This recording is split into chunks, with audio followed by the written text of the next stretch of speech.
Chegou a hora de conversar com ele, Frank Barbosa. O homem hoje é uma celebridade na internet. Ele é policial civil, especialista em segurança pública e virou celebridade na internet, dando dicas de como você se proteger de golpes, dos famosos golpes pela internet. Essa semana divulgamos aqui a famigerada atuação de um delinquente intitulado como Bandido do Pix, que tentou aqui lesar vários e vários empresários. Foi uma quantidade imensa de empresários que mandaram mensagens pra gente, dando conta que desse cara que tinha tentado aí fazer um golpe. Alguns conseguiram, alguns ele conseguiu, outros não. Frank tá aqui. Frank, seja bem-vindo ao Balanço Geral mais uma vez. É sempre uma alegria recebê-lo, pela forma que você traz, expõe o conteúdo, fica fácil da gente perceber. E é um tipo de situação nova, né? As pessoas não estão tão acostumadas com isso, então saber que a gente tem você como uma referência para estar dando um norte pra gente é sempre muito bom. Comece logo respondendo. Esse golpe associado ao Pix tem aumentado realmente no comércio? Boa noite, Celino. Agradecer mais uma vez o convite e a oportunidade de a gente estar aqui hoje trazendo informação para a população. O programa de vocês tem uma audiência muito grande, inclusive eu sou um deles que quase todos os dias, quando posso, estou ouvindo. Então eu sempre digo, Celino, Carlos, que a melhor ferramenta que a gente tem para esse tipo de crime é a informação. O golpe tá aí, cai quem não tem informação. Essa é a frase que eu utilizo sempre.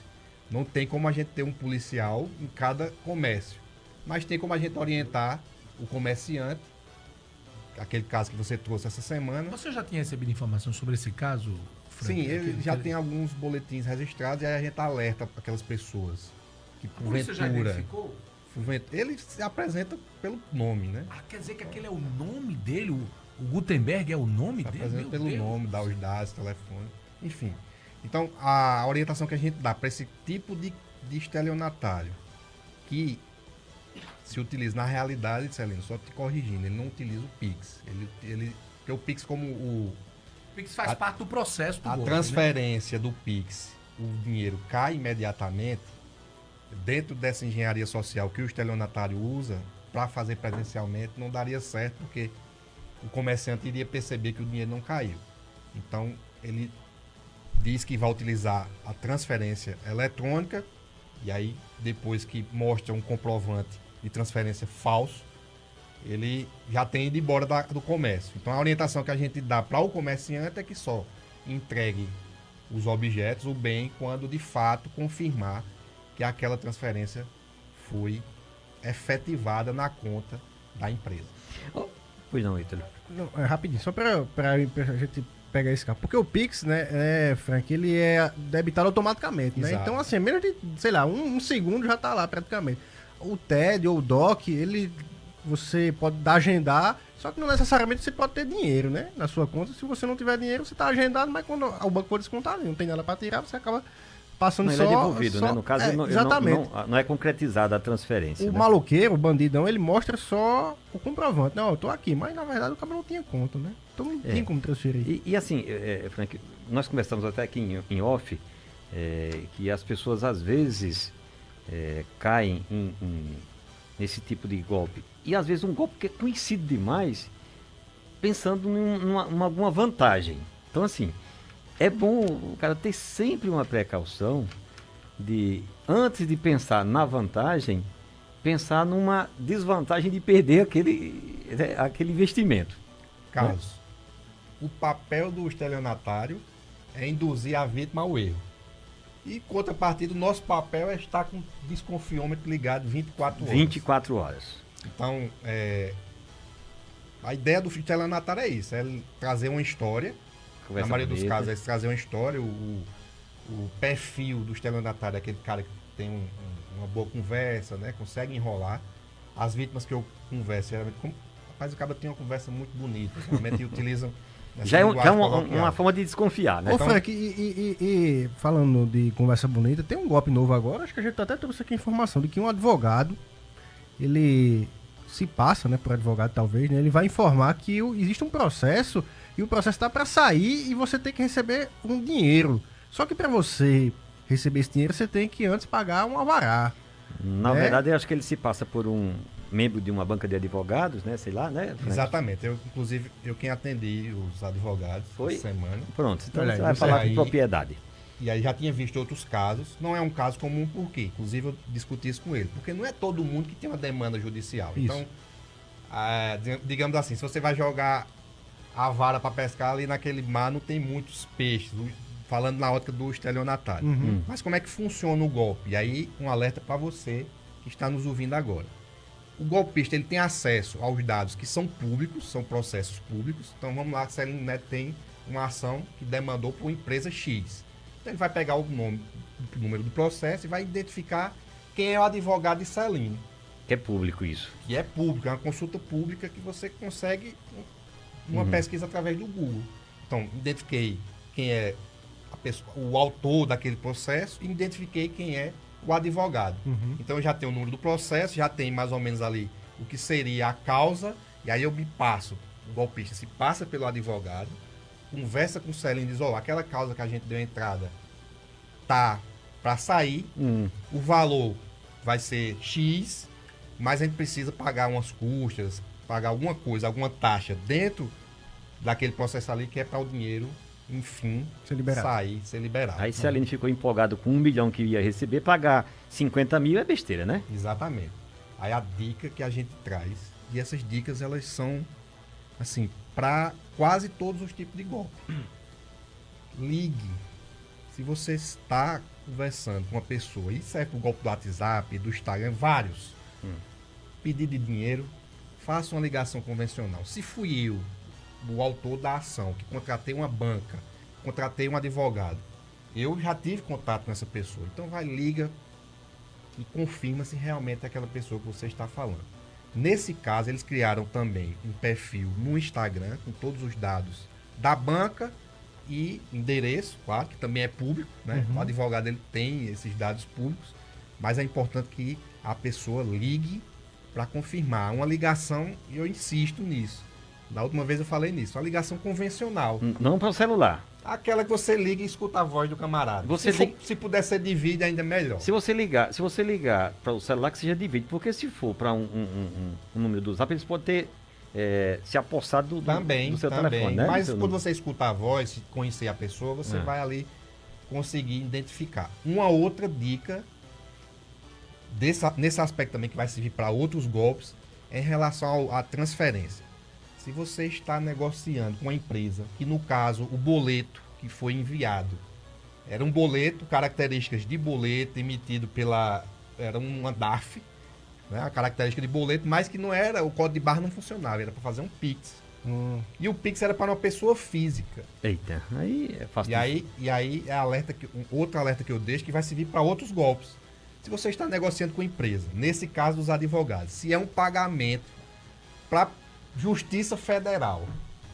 Se você está fazendo um pagamento para a Justiça Federal, como é que eu vou fazer um Pix para o funcionário lá do fora? Não cola, essa não cola. O doutor Frank, veja só, uma das pessoas que quase chegou a ser vítima do bandido do Pix essa semana em Campinas, ela, no final, ela pressentiu o problema e não entregou a mercadoria. Ela pergunta, ela pode representar criminalmente ele pela tentativa do golpe ou pelo fato dele não ter conseguido, isso perde o efeito? Ela É quer importante. saber. Inclusive, você falou ali na representação, o crime de estelionato, ele passou no ano de 2021 a ser condicionado à representação da vítima. Vamos lá para a população entender. A regra geral do nosso direito penal é que os crimes sejam públicos e condicionados. O delegado de polícia tomou conhecimento de um crime, de uma infração penal, ele deveria instaurar um inquérito policial. A regra é essa. No estelionato, ele depende da representação da vítima. Entendi. Ele depende que a vítima expresse isso, que quer que aquele indivíduo que cometeu o crime seja processado. Mas no e caso dela, condenado. mesmo sem ter No conseguido caso o intento, dela, especificamente, eu entendo particularmente, Celino, que o crime é um crime de estelionato na modalidade tentada, porque ele não conseguiu por algo alheio à vontade dele. entendeu? A mesma Nós coisa do estaríamos diante de um crime de estelionato tentado. tentado. Fica mais ou menos igual a tentativa de homicídio. Exato. Você não mata a Isso, pessoa, mas você perfeito. tentou Ele não matar. conseguiu, Entendi. porque circunstâncias ali. Então, quanto mais representações a esse cidadão, melhor para logo colocar lá atrás das grades. O nosso ouvinte, Edson, veio está perguntando aqui, por que é que o estelionatário, sempre que são presos, os estelionatários sempre que são presos, na maioria das vezes, são liberados e respondem em liberdade. Isso é comprovado o ato do mesmo. Ou seja, ele está questionando o seguinte, por que aí numa ação, já é justiça, não é no meu caso de vocês, porque é, segundo ele, que a maioria vão responder o crime em liberdade. Vamos lá, Carlos, uma pergunta boa do ouvinte. A nossa Constituição traz que a regra é que o indivíduo ele responda em liberdade. A prisão no Brasil ela é exceção. Ponto final. A Constituição traz isso. No caso do estelionato, o que é que acontece? E aí a gente conversava em off aqui. Uhum. É um crime que não tem violência nem grave ameaça. Então, a pena é uma pena mediana e você vai ter aí oportunidades também, inclusive dentro do processo, de o indivíduo não ser preso. Ora, se a gente traz dentro do Código Penal que você vai ter uma pena de reclusão no regime inicialmente fechado a partir de 8 anos de pena, se você tem um camarada que cometeu um crime que a pena é de até 4 anos, mesmo que ele seja condenado com a pena máxima para aquele crime, ele não vai começar a prisão no regime fechado. Então essas observações a gente tem que fazer também.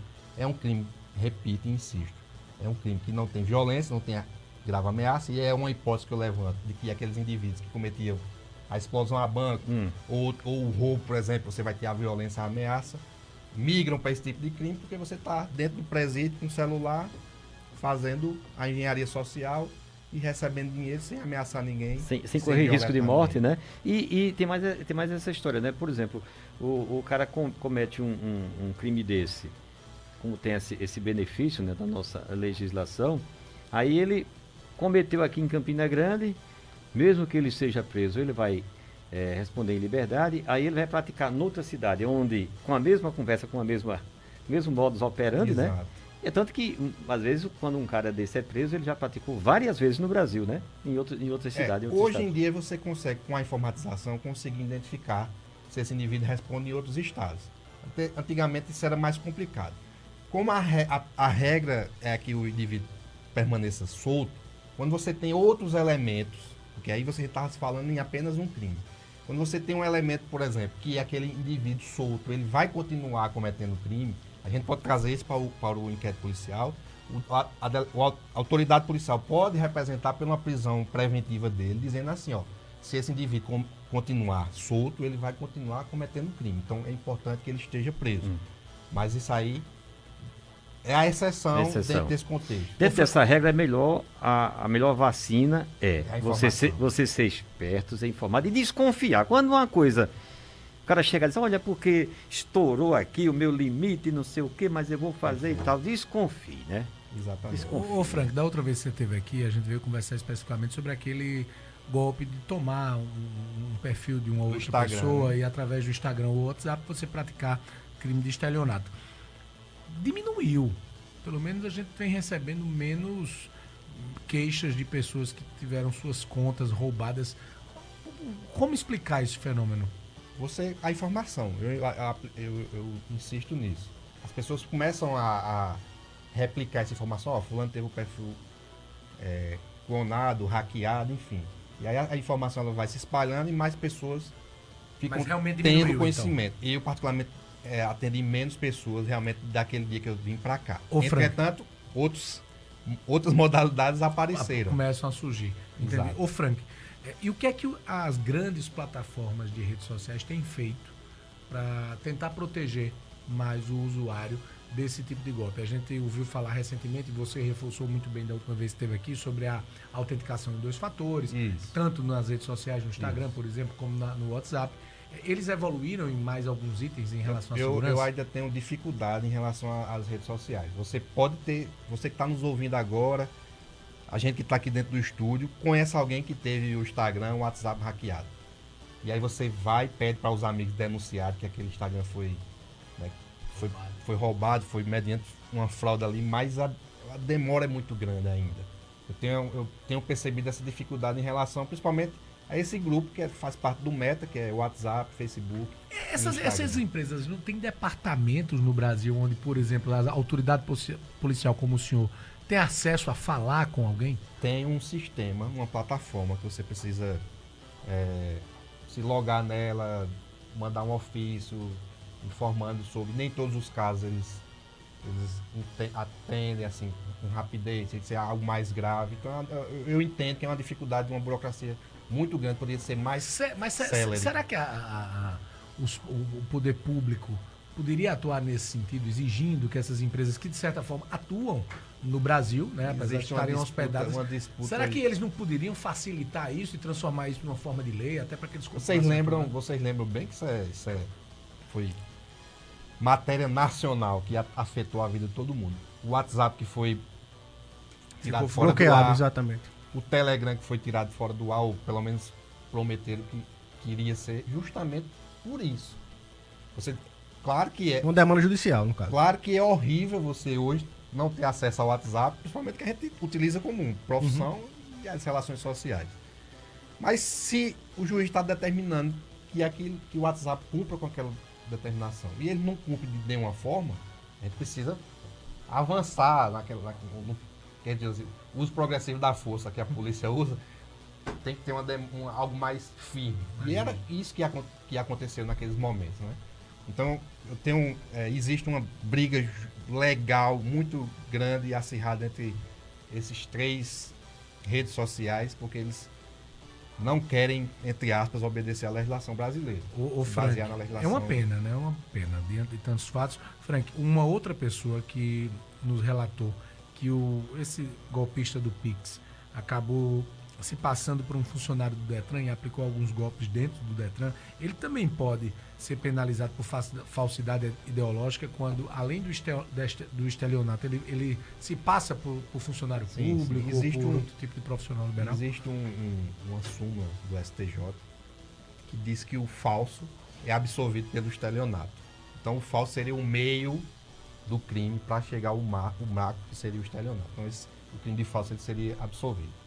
Então tá aí, tá respondido ao nosso ouvinte também. Tá todo mundo fica, quando o assunto é esse, é como o Frank acabou de citar. Quando não foi você conhece alguém que já tenha sofrido algo dessa natureza. E como a rede social só cresce, né, tá todo mundo cada dia mais usando, então é bem provável que essas modalidades vão se alterando, né? Uma vai deixando de ser usual, aí vem uma outra, aí vai começar a complicação. É bom todo mundo estar atento sobre a questão de prevenção em relação aos aparelhos. Só como última dica, Frank, continua valendo a autentificação em 2 fatores. Exatamente. A autentificação, o WhatsApp, o Instagram, ele tem uma ferramenta que é a segunda senha. Você, quando vai instalar esses aplicativos, que vai configurar, você recebe uma senha pelo SMS, que é isso que os golpistas criam as histórias para adquirir esse número. Normalmente são em 4 números. 6 dígitos. 6 dígitos. E aí você pode criar uma segunda senha, que é uma autenticação em segunda etapa, seria uma segunda senha criada pelo próprio usuário do aplicativo, que aí você vai colocar números e letras e números, enfim. Isso é importante também. Obrigado, Frank, pelas informações importantes aqui no Balanço Geral.